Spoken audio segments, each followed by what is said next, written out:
oil in the middle of the lane, further down the lane, kind of gets back into that taper thing. It's going to give you more hold area, so that's another number that I look at, is where does the oil stop on the way down? You can see here, very little oil in the reverse. The dark stuff on the way back. It's just filling in the front of the lane. So, number one thing I look at is pattern length. Where's my exit point going to be? Total volume, 23 mils, kind of in the medium range. Where's most of it? Most of it's in the front. There is 17 mils going forward, so there's a little bit here. But then looking at the ratio, 2 to 1, obviously this is going to be a pretty tough pattern. So, can I ask you a question? Yeah. Yeah, definitely look at the forward first. That's very blended. That would be that's the queens. So they have to be scored less than 3 to 1. Anytime we do a major championship, it's less than 3 to 1. It has to be scored. Okay, good. Good. I understand that the shorter the pattern is, the slower you want your ball to respond to friction, and the longer the faster. Correct. Correct. So, do you want a ball that flares less on shorter patterns? I guess that would get more into the style of the bowler. But yeah, if it's going to flare a lot and it's going to bleed off and give you the control you're looking for, definitely. Okay. Sometimes I'm not a super duper ball expert guy, but sometimes I wonder if a lower flaring weak ball with surface on it would maybe give that stronger bowler the better look. I mean, I think you have to have both options, but I think what you're trying to say is, I don't know how you worded that. You said it really good. The control of the back end. So if it's on a short pattern, there's the end of the oil pattern, okay? And now you know the ball is going to come off that pattern and change direction. What he's saying is taking this break shape and stretching it out. He wants the ball to be like this, right? Okay, correct. Right on the short pattern, makes sense? Yeah. And on the longer pattern, you're going to be in the middle of the lane. You do want that ball to turn and stop. You want that zone to be much quicker So responding. like on a longer pattern, you want a hockey stick reaction. Correct. And on a shorter pattern, it's more of a, it's like a banana, like an arc, right? And then everything in between. That would be my recommendation. Absolutely. Right. You're stretching out, you're stretching out the breakpoint shape. So I don't know how many different shapes. How is there any terminology? Do you guys use certain terminology when you're working as a team? You know, you need to smooth out the back end, you use the length of that hook spot. You need something sharper. Hook and set. Get some more yarn. You just have your, kind of all have your own. I mean, it may be a good idea that when you're practicing, you learn to work with each other and say, here's what I'm seeing. Because I think my ball gradually curves every time I throw it. That's what my eyes see. But I have friends that say, I don't know how you control that much snap. I'll be like, my ball's not snappy in my eyes. Okay, but yet, I'll still watch for how the pins are falling, and we'll get into some more of that as we go along. That watching that ball motion tells you when things are right or wrong and how the pins are falling. So hopefully we'll touch on some of that. Did we get to your question though, with the shapes? Yeah. You know, that was really, really good point, the longer and at the Queens, I happened to get a chance to talk with Chris Barnes a little bit, and he said it kind of how you did. On the shorter patterns, I'm trying to stretch out that shape on my break point. I don't want that sharpness. I want it to be real even, almost like the ball's doing nothing, because you have so much area up dry lane for the ball to hook. So again, stay away from the weaker, shinier, uncontrollable over-unders you're going to get with weaker stuff on the short pattern. Any more on patterns? We're going to kind of get off of that pattern stuff now and talk about a little more of the whole environment. So what else plays a role in your ball reaction when you walk into a bowling center? Probably the number one thing you can't see until you throw your ball. The lane surface itself. And along with that is the surface's age, type, and wear. And we'll talk just a little bit about topography. You know, I don't want to get into this too much because it's one of those things you have no control over. You have no control over the lane pattern and you have no control over this. I just want you all to be aware of that it's part of your environment, and that sometimes you're bowling and you're like making all the right adjustments based on the pattern and what I think I need to be doing, and it's just not working. there's a very good chance it has something to do with the lane that you can't change. But that helps you realize I have to do something within my ball reaction. I have to make a decision because something's not right with the pattern or the lanes. So just a little bit about lane surfaces. This is a tool that we use. Kegel uses this. USBC uses it. It's called a rocker. Just a couple stories about it. It rocks back and forth, and it basically gives us a count. And the higher the number counts means the harder the lane surface is. And if it only rocks a few times, that's obviously a very soft lane surface with what I call a big footprint, meaning the ball wants to see it much easier. I got a chance to do some lanes on the tour with the Kegel guys a few years back when they were in charge of lane maintenance, and I can say that all these numbers are what they see everywhere they go. Anybody bowl on Guardian lane surface? Yes. You know, very aggressive. It almost feels like you're throwing the ball on purpose. Every ball I did. Right? I was working with the guy, and I got that thing rocking, and I turned around for a couple minutes to talk to him, and I couldn't even have been talking to him for 10 seconds. And he yelled at me to get back to work because it had already stopped rocking. And I was like, that's impossible. How can it be that soft? And then the following week, we went to a Brunswick Pro-Anvil Lane bowling center, and it rocked 36 times. And I was like, it really made me aware of, holy cow, I had no idea. It kind of put it all in perspective of me that the lanes can be that different. Because I always used to use the example of, if I oiled this table with an oil pattern and you bowled on it, and I oiled a piece of carpeting with the same oil pattern, does the oil pattern mean anything? You're not bowling on the lane pattern. You're bowling on what's underneath it. So that really taught me that lesson, just to see from one week to the next what a difference it is in that. The softer lane surfaces, your ball's going to have a much bigger footprint when you bowl on those. All right, make sense? Just want to be short and sweet on some of this. Big thing right now, this is a Kegel thing, is studying the shapes of the bowling lanes. They have a machine that actually checks every couple feet, every 42 inches, I believe. But topography is the study of shapes and features of that surface. And they'll just tell you that all lanes look flat, but as your ball's traveling down the lane, it's going uphill, downhill. There's peaks and valleys.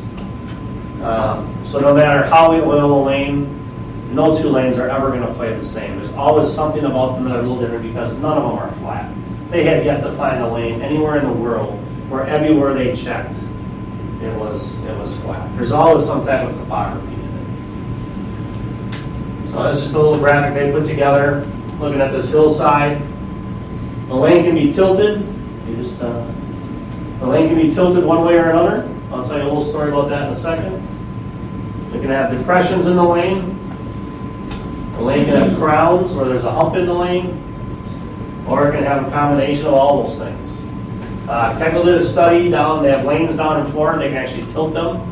They can adjust them at any tolerance they want. They have a lane tilted this way, so very high on the right, but within USBC specs, which is 40 thousandths of an inch, which is not a lot. And they had a bunch of pro bowlers bowling on it. I want to say Pete Weber was the classic one. They got them all lined up, and he started throwing strikes, and I said, okay, we need you to leave the room for about 15 minutes. And while they were gone, they took the lane and they went the other way with it. They tilted it the other way, 40 thousandths of an inch, so still within USBC specs. They came back in, they warmed up a couple shots, they started bowling. Pete takes off 3 pins on the right. Same line, same. He said, well, obviously you oiled this lane different while we were gone. They're like, we didn't touch it. It's the same lane you've been bowling on. We didn't re-oil, we didn't do anything. And he said, how is that possible? How is that much tolerance make my ball see the lane that different? And then he said he owes every lane man in the world over the last 30 years an apology, because as he moved across lanes in tournaments, lanes would play different. It was always the lane guy's fault. There's no way they oiled these lanes the same. And they showed him firsthand how just changing the topography of the lane a little bit can have such a drastic effect on his ball reaction. So it's kind of like if you roll a golf ball across a green, that ball's going to follow every slope, dip, whatever, right? It's just going to roll along and follow every contour. A bowling ball does exactly the same thing. We just don't know to what extreme, how much of a tolerance really affects the ball to actually want to move to the left or to the right. So I don't want to get too much into it because it's still something being studied. But here's a pair of lanes at a bowling center we just held a major championship at. And if you look at the key there, everything in the blue slopes from left to right, and all the red goes from right to left. Do the right-handers think one lane's going to hook a little more for them than the other? So, quite a bit. This is very common. I've got some other slides, not on this show, on a slideshow, but normally pairs of lanes look like this. The funny part is the next pair of lanes over, like if this is lanes 1 and 2, lane 3 will look just like this. And lane 4 will look completely different. And what it is the subflooring underneath, because those 2 lanes have the same foundation. 1 and 2 don't have the same foundation because there's a ball return in the middle. So when people say, oh, the left lane always hooks more than the right lane across the whole bowling center, they're nuts. They're nuts. Because chances are every pair is going to be different. The left lane here's going to hook more, or I'm sorry, the right lane. But on the next pair for right-handers, the left lane is going to hook more if it's got that shape to it. So very seldom we do left lane, right lane situations play across the bowling center. I think this is the last topography slide. So here you see a big dish in the middle of the lane. You could put a house pattern out on this, right down the middle, put all that oil down the middle, and you could try to play second arrow. What's your ball doing the minute you let go of it? It's trying to go to the right, but it's already working its way uphill. And you can bowl on that, and chances are you're going to leave a ton of 10 pins in that house. Your ball's going to lose energy all the way down the lane, hit flat. In fact, Kegel had a center in Pennsylvania that did this, just very known for 10 pins. Bad carrying house. They went in, everything was dished from all the years of sanding the lanes. They leveled everything off, and magically all the pin carry got better. But like on here, you see guys playing deep around the lane, getting that ball to go down the slope to store energy. It gets to the back end part of the lane and almost works like a skateboard ramp. Now the ball turns with a lot of energy and hits hard. I just look at that picture there and I see Wes Malott and Jason Belmonte at the Masters this year in New Jersey. The guy's a big hand that just slow roll the ball. That's how they play lanes. Who else has won major championships at Carolier Lanes in New Jersey? PBA fans. Pete Weber, every time he bowls in, bowls good. I wonder why. I don't see Pete playing up 10, right? He likes to play deep. Sometimes maybe just the shape of the lane affects your ball motion more than you think it does. All right, so we talked about lane surface characteristics and lane pattern characteristics. I think you have to hit the buttons; they're all going to wiggle or something. The biggest thing is, bowler choices. So you have no control over the lane condition, right? It's determined before you get there. You don't know the topography of the lanes. Everything falls on you guys, and the choices you make based on what you know about those other 2 factors. So we'll talk a little bit about ball motion the rest of the time here. The USBC did a study a few years ago. We need to do this over. This was in Greendale, Wisconsin with an old robot. We have a new robot. We'd like to do this all over again, but we'll talk a little bit about ball motion. This one we got to click on the video. To me, this is the prettiest rolling bowling ball I've ever seen. So I spent most of the next few slides talking about ball motion, ball reaction. What do you guys see when you watch that ball roll down the lane? Soccer. There's a few. That's it. Yeah, it's. I'm really curious to know what that oil pattern is. How do they make a plastic ball roll that smooth? What about the ball itself? Anything unique? So you can see one point pointing this direction all the time. Yep. If you go to third, it's gonna.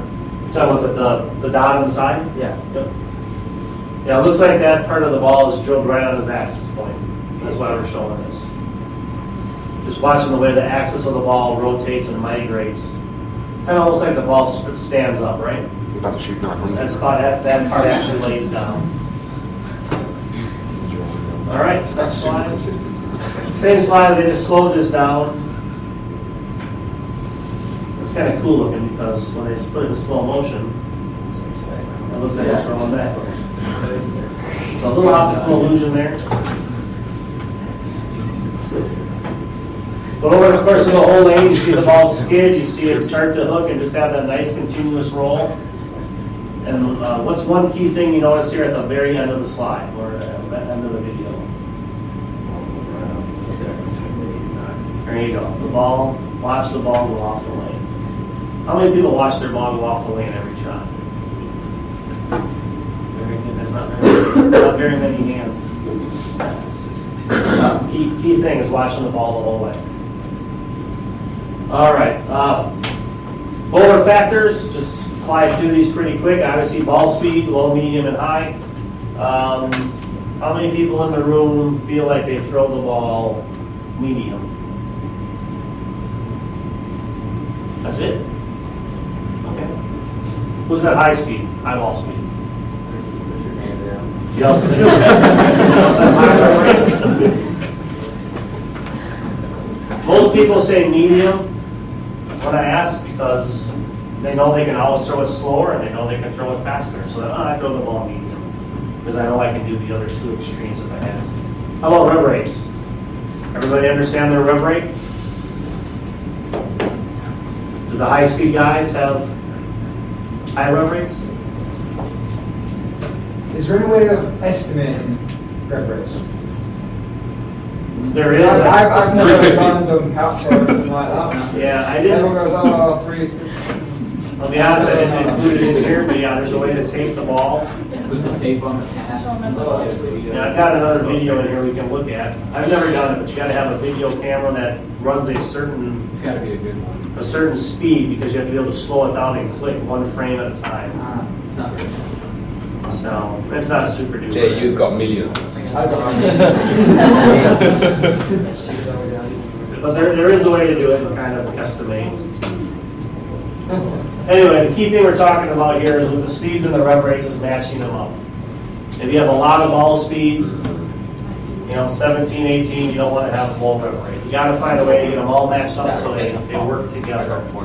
And I would say, normally watching people bowl, people that don't have really good timing, people that don't get out of the ball as clean as they could, those things are never going to match up. Especially on the women's side, a lot of times you see it. Women throw the ball, they have high ball speed but low rev rates. So if that's the case, you either work on your physical game to get better at matching them up, or you find the right equipment and the right adjustments and solutions so that you just deal with those two things not working together as good as possible.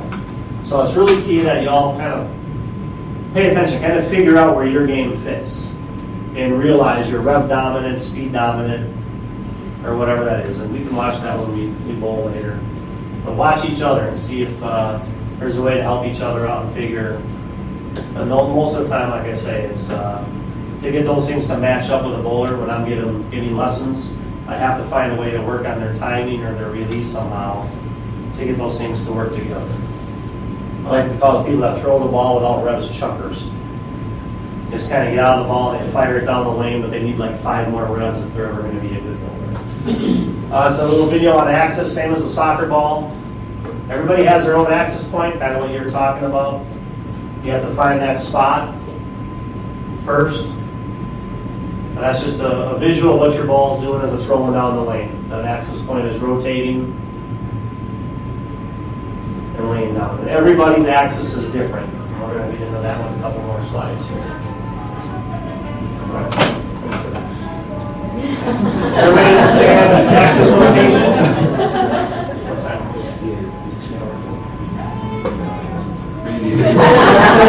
Take me up where you feel.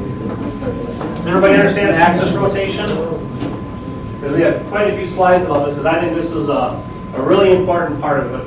Axis rotation is measured in degrees. Higher degrees of rotation increase the length and reaction on the back end of the lane. A P. Weber type release, I would say, skid snap.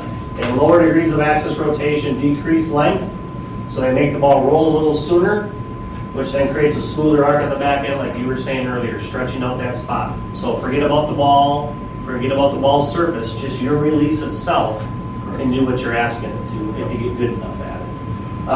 Who has the second? Name a low axis rotation player. Walter Ray. Walter Ray, Ken. Yep, you can do it all. Couple more.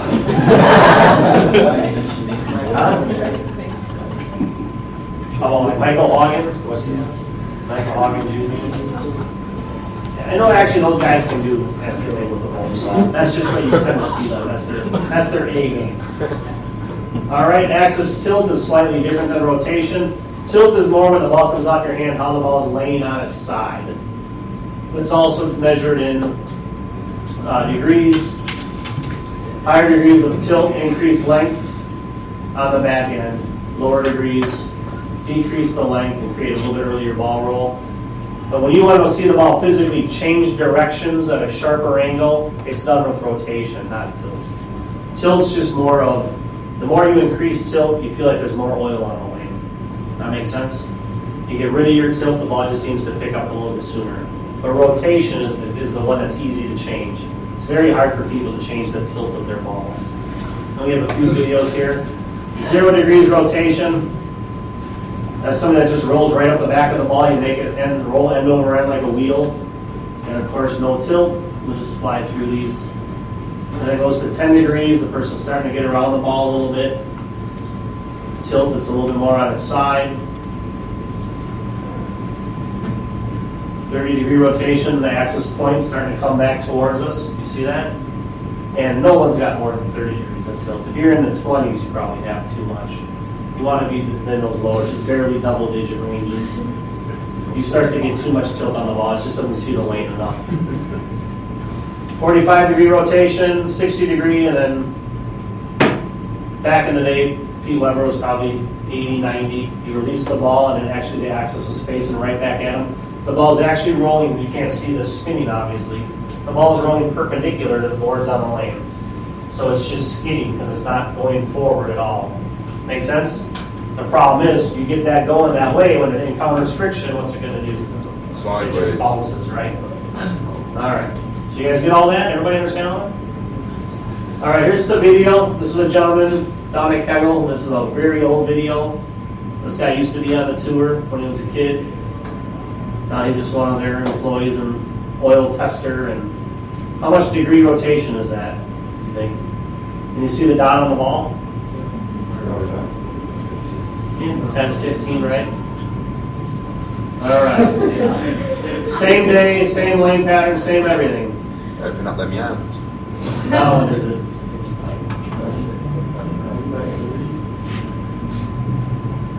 All right. Here comes Jake. Same day, same lane condition, same everything. Now where's that dot?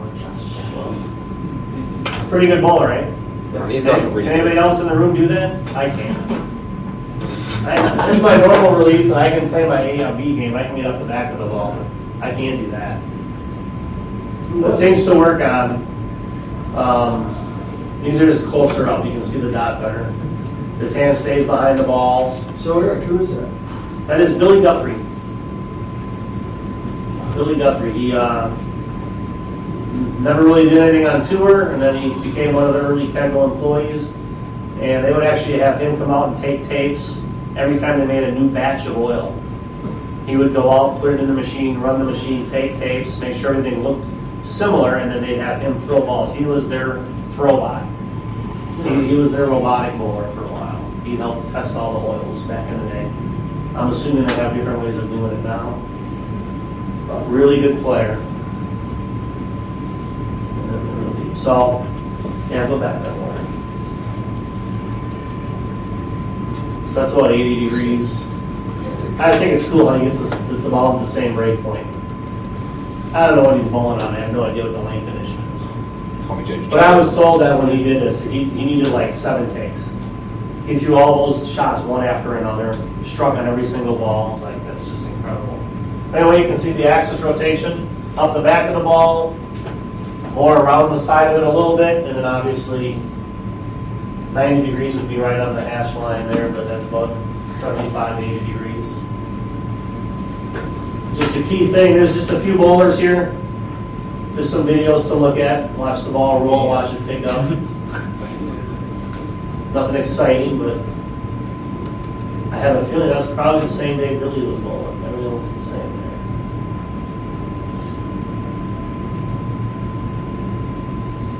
There's the tape on the ball for checking the rev rates.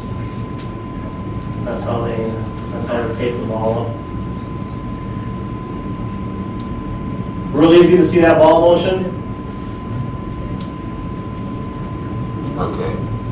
Much higher rev rate.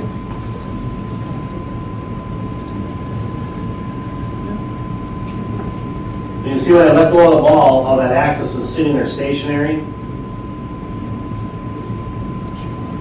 The way the tape flares. All right. I don't know what kind of ball that is.